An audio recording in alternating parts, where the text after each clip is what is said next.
All right, and got to talk about it because a North Carolina woman is now suing a Charlotte-based bank after her boss left a Chucky doll in her seat at work. We all know the face right there. That's the Chucky doll there. The woman now is working as a relationship banker at Truist Bank when Rocky Mount, when the incident all happened. This happening back in June of 2024. So this lawsuit now states the manager was aware of the woman's fear of dolls and how that fear then negatively affected her medical conditions. And she's been diagnosed with major depressive disorder, generalized anxiety disorder, and also an autoimmune disorder. So the plaintiff now claims that her employer was aware of her conditions. Queen City News Chief Legal Analyst Collie Ford's joining us to be able to talk about this. I know you first smile when you see it because we all know the Chucky doll is just disturbing on so many fronts. But here, what would be considered a joke for some, does she have a case here? I think she does have a case. I'm smiling because I'm still scared of the doll. I am too. I am too. I see that Chucky doll and it takes me right back to the first time I saw the movie. But let's be clear, this is a joke on the outside, but if you recognize a person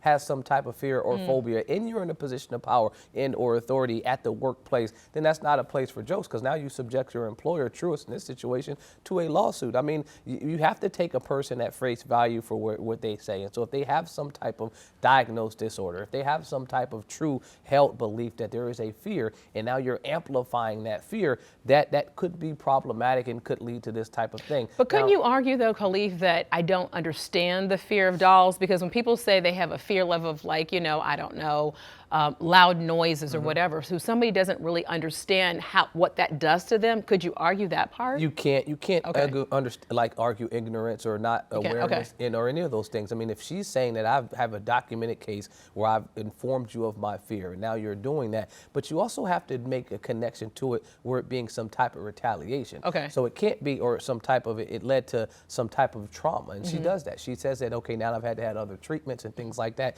And but I will say, I took a momentary pause because when I looked at her disorders that they list in there, when they talk about the autoimmune disease, right, and they talk about the depression and things like that, I didn't see a connection to the dolls, right? And so I'm not a mental health specialist. I don't know what disorder that would be, but I was looking for that because if you inform me that, hey, I have some type of autoimmune disease, like that hurts my body from being able to fight diseases, then I wouldn't connect the two, right? And you need that causal connection. I would have to be able to say, not only did I know that you have this disease, but I knew that it would cause you some type of harm. Exactly. Because you informed me of these type of the illnesses that you have. But the illnesses that you listed, or that were listed in her complaint, I didn't see anything connecting to some type of doll phobia or anything like that. And I mean, again, I'd have to be an expert, and if I was working this case, I'd bring in an expert, someone that would be able to tell me, yeah, this is the type of reaction that they would get, and this is what you can see connected to there. But also after that, you need some type of treatment, and she does have that part.